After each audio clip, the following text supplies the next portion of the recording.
यहाँ की मस्जिदें रमजान की वजह से उन्होंने मस्जिदें खाली करके और उसको कोविड के लिए हॉस्पिटल में कन्वर्ट कर दिया है। गुरुद्वारे जितने हैं उन्होंने लंगर शुरू कर दिए हैं। पाकिस्तान में कोरोना ने बहुत ऊधम मचा रखा है। वज़ीर-ए-आज़म इमरान खान ने फौज बुला ली है। इंडियन पुलिस ने मुसलमानों से मदद मांग ली है, दुआओं की अपील कर दी है। बाजारपेट पुलिस स्टेशन की तरफ से सबसे पहले तो आपके जो रोजे चल रहे हैं उसके लिए शुभेच्छा। आप सभी लोगों के अच्छे गुजरे और अल्लाह का मुराद पूरी करे। साथ में हम दरख्वास्त करेंगे, आप जो नमाज अदा करते हैं अल्लाह ताला से गुजारिश कीजिए कि ये जो कोरोना गए साल से हमारे लोगों को लेके जा रहा है, तकलीफों में डाल रहा है, वो दूर करें। हालात बहुत बिगड़ते जा रहे हैं और अगर बात की जाए हम अपने पड़ोसी मुल्क की, वहाँ पर बहुत ज़्यादा हालात ख़राब हैं। 3.5 लाख कोरोना के मरीज़ सिर्फ कल ही देखने में आए हैं। ये तो हमने सुना था कि जिस्म का अगर एक हिस्सा तकलीफ में हो तो दूसरा हिस्सा खुद ब खुद तकलीफ में मुब्तला हो जाता है। यही सूरत हाल हम पाकिस्तान और हिंदुस्तान के दरमियान, दो पड़ोसियों के दरमियान देख रहे हैं। हिंदुस्तान में क्या तकलीफ उठी लोगों को, क्या परेशानी आई कि पाकिस्तान के जो लोग हैं उनके दिल भी दर्द से बिलबिला उठे। इंसानियत के बहुत बड़े अलम बरदार अब्दुल सत्तार मरहूम ईदी साहब के बेटे फैसल ईदी, इन्होंने हिंदुस्तान के वज़ीर-ए-आज़म नरेंद्र मोदी जी को ख़त भी लिखा। ये भी लिखा है कि अगर आप इजाज़त दें तो स्टाफ के साथ एम्बुलेंसेस जिनमें ऑक्सीजन भी होगी वो वहाँ हिंदुस्तान में आके हिंदुस्तानी भाइयों को, हिंदुस्तानी दोस्तों को बचाने में उनकी मदद कर सकती हैं। क्या हिंदुस्तान से पाकिस्तान की पॉजिटिव कोशिशों का जवाब आएगा या नहीं? इसी हवाले से हमारे साथ मौजूद होंगे हिंदुस्तान के journalist, political analyst doctor Pramod Pawa. आइए उनसे बात करते हैं।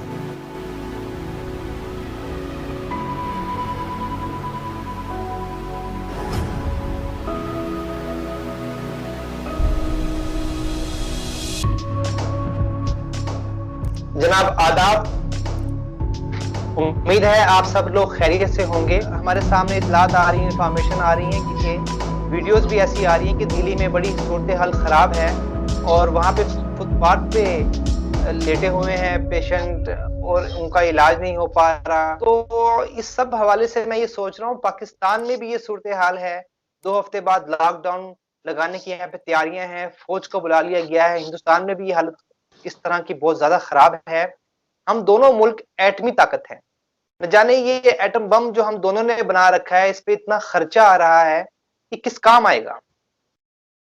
क्या ही अच्छा होता अगर हम दोनों मुल्क मिलकर अपनी हेल्थ में काम करते, लोगों की भलाई के लिए काम करते, तो आज पाकिस्तान में वैक्सीन की कमी ना होती। पाकिस्तान के पास आज वैक्सीन होती और हिंदुस्तान के पास ऑक्सीजन सिलेंडर की कमी ना होती। इसी हवाले से हमारे साथ बात करने के लिए आज दिल्ली से वहां के पत्रकार, जर्नलिस्ट और सियासी तज्जिया निगार प्रमोद पावा, डॉक्टर प्रमोद पावा मौजूद। प्रमोद पावा जी, बताइए कि ये क्या हो रहा है, किस तरह से ये कोरोना हमारे रीजन को, हमारे लोगों को अपनी लपेट में ले रहा है। आखिर कोरोना कैसे फैला वहां पे?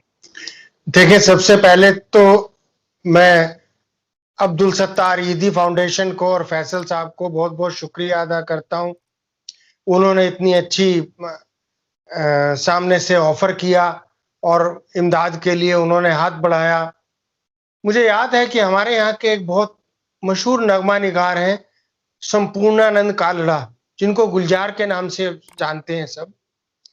तो उनकी पैदाइश दीना गांव में हुई थी, आपके यहाँ पंजाब पाकिस्तान में ही। उनका कहना है कि सरहदों की निगाहों की सरहदें नहीं होती, ख्यालों का वीजा नहीं लगता। ऐसे ही इंसानियत और भाईचारे की कोई ना सरहद होती है, ना वीजा होता है और ना उसकी कोई मुल्कियत होती है। जितने अच्छे ख्यालात आपने अभी पेश किए कि हमारे एटॉमिक पावर्स होने के बावजूद अगर हम ये सब ना करते तो आज बहुत तरक्की होती, बेहतर होता। आपको याद करा दें कि शुरुआत में एक बार जनरल अयूब खान और नेहरू जी की मुलाकात हुई थी, तो उसमें कहा था कि चलें एक काम करते हैं कि दोनों की हम फौज साझा कर देते हैं और अलग अलग फौजें नहीं रखते। तो उसमें जवाब दिया गया था कि अगर अलग अलग फौजें नहीं होंगी तो फिर हम लड़ेंगे किससे।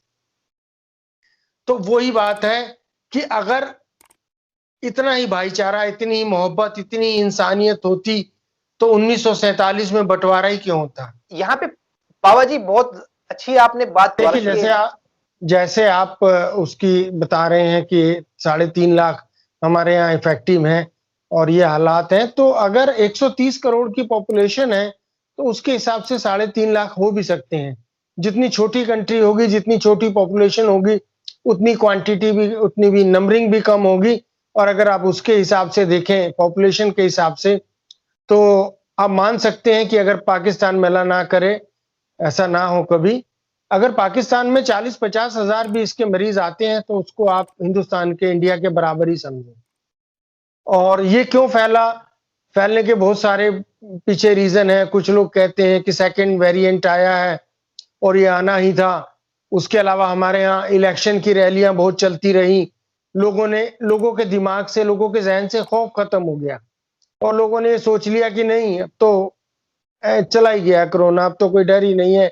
मास्क लगाने छोड़ दिए, मुलाकातें और तमाम जो है समाजी जल्द से जुलूस शुरू हो गए। इलेक्शन हुआ, एक हमारे यहाँ कुंभ मेला हुआ, उसमें 10 से 15 लाख आदमी इकट्ठा एक जगह साथ साथ इकट्ठे आए। तो ऐसे में जब मौका मिलता है वायरस को फैलने का तो फैलता चला जाता है। वैसे भी डॉक्टर से कह रहे हैं कि ये जो नया वायरस आया है इसकी फैलने की स्पीड बहुत तेज है और दिल्ली में तो 36% पॉजिटिविटी रेट बताया गया है।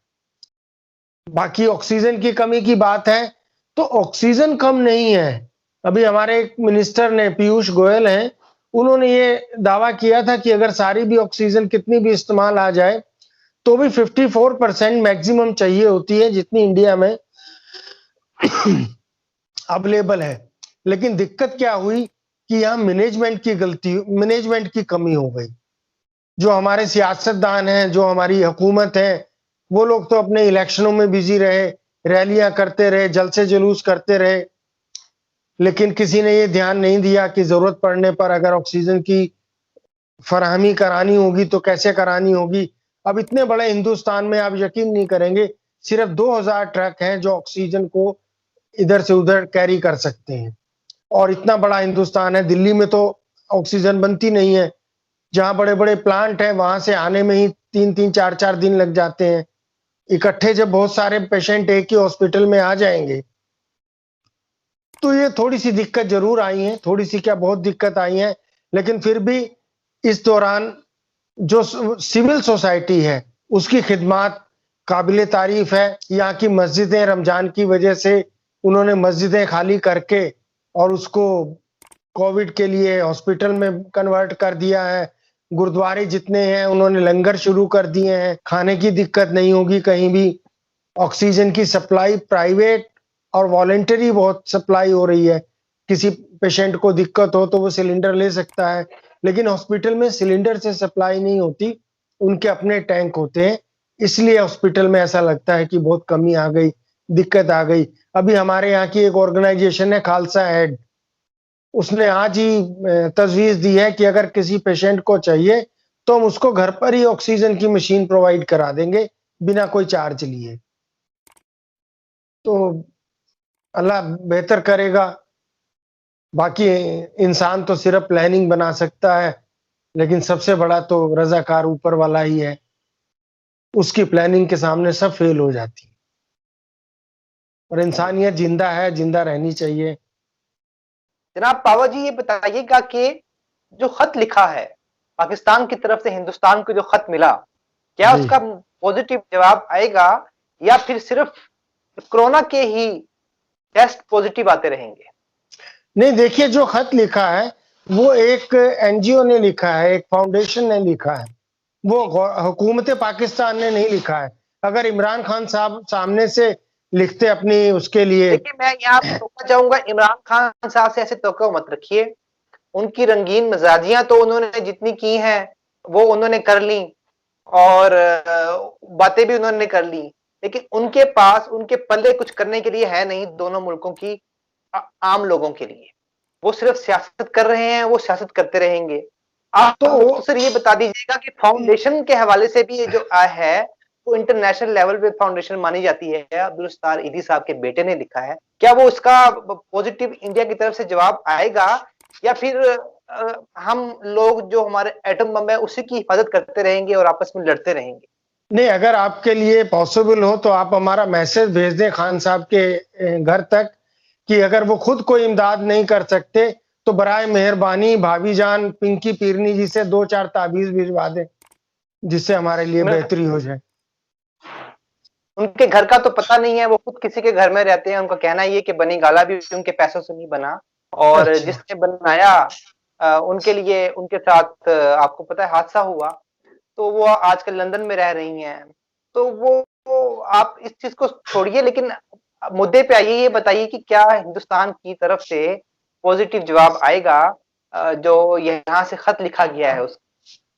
नहीं, हम बहैसियत हिंदुस्तानी सिटीजन, एक भारतीय शहरी होने के नाते तो हम तहे दिल से उनका शुक्रिया अदा करते हैं, लेकिन जहां तक प्रोटोकॉल की बात है तो गवर्नमेंट कोई इस तरीके के ऑर्गेनाइजेशन को जवाब नहीं देती या उनको कोई शुक्रिया अदा नहीं करती।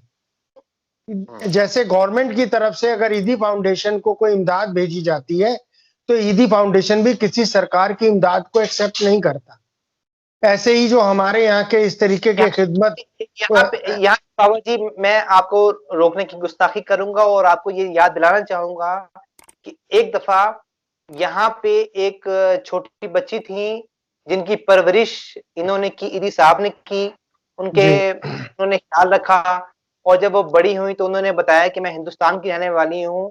और उस वक्त ईदी साहब ने और मिलकर यहाँ से वहां पर राब्ता किया हिंदुस्तान की हुकूमत, हिंदुस्तान की गवर्नमेंट ने एक इन्हीं जो तंजीम है ईदी साहब की तंजीम, इन्हीं को जवाब दिया था और खुद यहाँ पर आए थे। उसके बाद उन्होंने उस बच्ची को वहां शुक्रिया भी अदा किया था, जिसके बाद उनको बुलाया भी था और इमदाद भी दी थी।